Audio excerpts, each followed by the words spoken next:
میرے نبی نے نکاح کے تعلق سے کیا کہا؟ النکاح من سنتی. کیا مطلب اس کا؟ نبی نے کہہ دیا او لوگو نکاح میری سنت ہے، نکاح میرا اسٹائل ہے، نکاح میرا طریقہ ہے. کیوں؟ نبی نے کہہ دیا کہ نکاح میری سنت ہے، یعنی اعلان کر دیا کہ اب تو نکاح کرے گا تو میرے اسٹائل پر کرنا، تیرے باپ کے اسٹائل پر ارے بولو مت کرنا، تیری پھوپھی کے خواہش کے حساب سے مت کرنا، تیری اماں جان کے خواہش کے حساب سے مت کرنا. نبی نے کہہ دیا میرا اسٹائل ہے نکاح، اور جب اسٹائل ہے تو نبی نے دکھایا بھی کہ ایسا کرنا ہے. اب آپ دیکھیں، اب دیکھو، اب جو بات کہہ رہا ہوں خدا کی قسم اللہ دماغ میں ڈال رہا ہے، یہاں پر دھیان دینا. میں نے کل یا پرسوں ہندو بھائی تھے برہان پور مدھیہ پردیش کا ایک بڑا نیتا، پرسوں کے روز میرے بیان میں موجود تھا اور نکاح کی مجلس تھی، نکاح پڑھانے کے لیے میں گیا تھا تو ہندو بھائی بھی وہاں پر آئے تھے. تو میں نے ہندو بھائیوں کے سامنے بھی یہ کہا کہ سنو، نکاح ہر سماج میں ہوتا ہے، شادی وواہ ویڈنگ ہر سماج میں ہوتی ہے، اور ہر سماج یہ مانتا ہے کہ یہ پوتر رشتہ ہے، میاں بیوی کا رشتہ پاکیزہ رشتہ ہے. ہر سماج مانتا ہے، بھلے ہی وہ اسلام کا ماننے والا ہو یا نہ ہو، مگر یہ تو مانتا ہے کہ میاں اور بیوی کا رشتہ پوتر رشتہ ہے. تو میں نے ہندو بھائیوں کے سامنے بھی کہا، اب یہ جملہ سننا، میں نے کہا کہ آج میرے ملک کا حال یہ ہو گیا، میرے ملک کا حال یہ ہو گیا کہ آج سے 5 دن پہلے جب میں کیمرے کے سامنے تھا تو مفتی صاحب آنکھوں میں آنسو آ گئے. میں کیمرے کے سامنے خبر پڑھتا ہوں، نیشنل نیوز جب بولتا ہوں، کیونکہ میں صرف مفتی یا ملا یا امام نہیں ہوں، میں الگ ہی اسٹائل کا مفتی ہوں، میں پترکار بھی ہوں.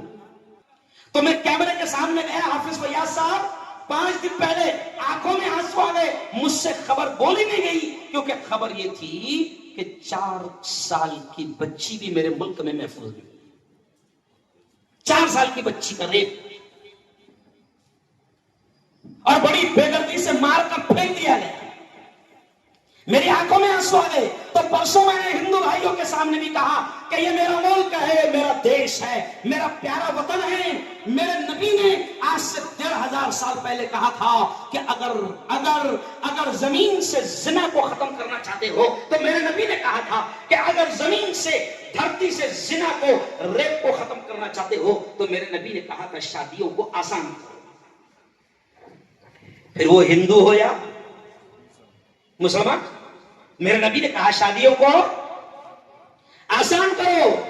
3 مرتبہ اللہ کے نبی نے کیا کہا؟ 3 مرتبہ اللہ کے نبی نے کہا اے لوگو، اس جملے پر دھیان دینا، 3 مرتبہ اللہ کے نبی نے کہا اے لوگو نکاح کو اتنا آسان کرو، نکاح کو اتنا آسان کرو، نکاح کو اتنا آسان کرو کہ زنا، حرام کاری، بدکاری مشکل ہو جائے. کہ مسلمان جوان زنا کی طرف قدم بڑھانے سے پہلے 100 مرتبہ وہ یہ کہے کہ میں زنا کیوں کروں؟ میں جس دھرم کو، جس دین کو، جس نبی کو، جس شریعت کو، جس قرآن کو مانتا ہوں، جس اللہ کو مانتا ہوں، اس نے نکاح کو بہت آسان بنایا ہے، تو میں زنا کی طرف قدم کیوں بڑھاؤں؟ نبی نے کہا بس نکاح کو اتنا آسان کر دو. اب ہو کیا گیا کہ ہندو ہو یا مسلمان، میں نے دونوں سے کہا کہ شادی کو ہم مشکل بناتے جا رہے ہیں. کیوں بھائی؟ شادی کو کیا کر رہے ہیں؟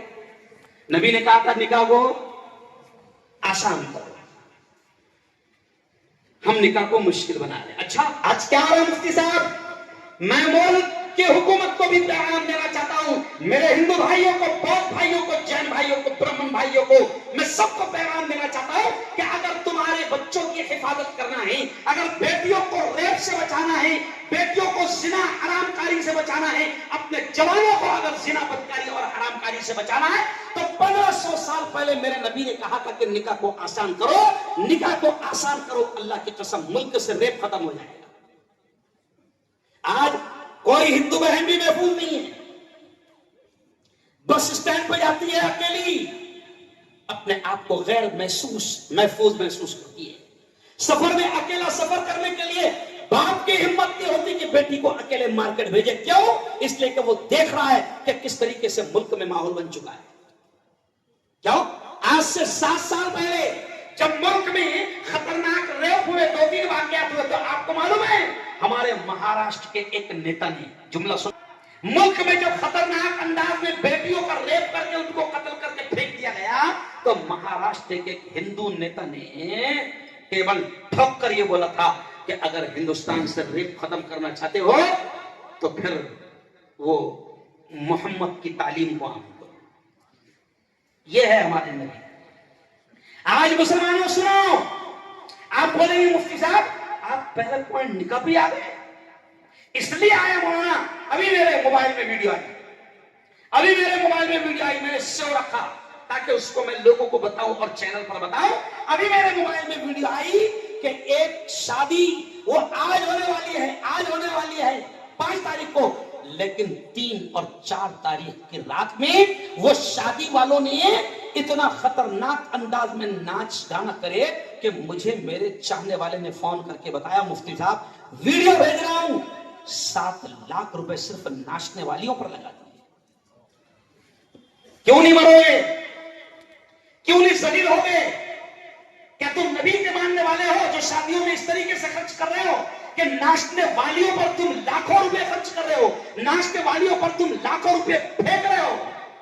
کہاں سے اللہ کی رحمت تم پر آئے گی؟ عذاب آئے گا، عذاب. اگر تم نے نکاح میں، نبی نے کہا ہے کہ نکاح میں میری سنت ہے، نبی نے کہا اگر نکاح کو نبی کی سنت کے مطابق نہیں کیا، میں چیلنج کے ساتھ کہہ رہا ہوں کہ زندگیوں میں سکون آ نہیں سکتا ہے. کیونکہ قرآن کہہ رہا ہے نکاح کے بارے میں کہ نکاح مرد اور عورت دونوں کے لیے سکون کا ذریعہ ہے. قرآن کہہ رہا ہے، نبی کہہ رہے ہیں کہ نکاح مرد اور عورت دونوں کے لیے سکون کا ذریعہ ہے. اب کبھی کبھی کیا ہوتا منا بھائی، کبھی کبھی کیا ہوتا کہ ہم نے نکاح پڑھا ہے، نکاح میں اچھا بیان کرے کہ نکاح سکون کا ذریعہ ہے، اور پھر 3-4 مہینے کے بعد دولہا ملتا، مفتی صاحب بیان تو بہت اچھا کیے تھے، نکاح سکون کا ذریعہ ہے. مفتی صاحب 3 مہینے ہو گئے سارا سکون ختم ہو گیا. تو ہم کیا کہتے ہیں پھر اس سے؟ ہم کہتے ہیں کہ تو جھوٹا. دولہے سے کہتے ہیں تو جھوٹا، تیرا باپ جھوٹا، تیرا پورا خاندان جھوٹا، میرے نبی کی بات جھوٹی نہیں ہو سکتی. میرے نبی نے کہا اور میرے اللہ نے کہا نکاح سکون کا ذریعہ ہے، اور تو کہتا ہے مفتی صاحب سکون ختم ہو گیا. تو دھیان کر تو نے کیا حد تک کیا تھا نکاح.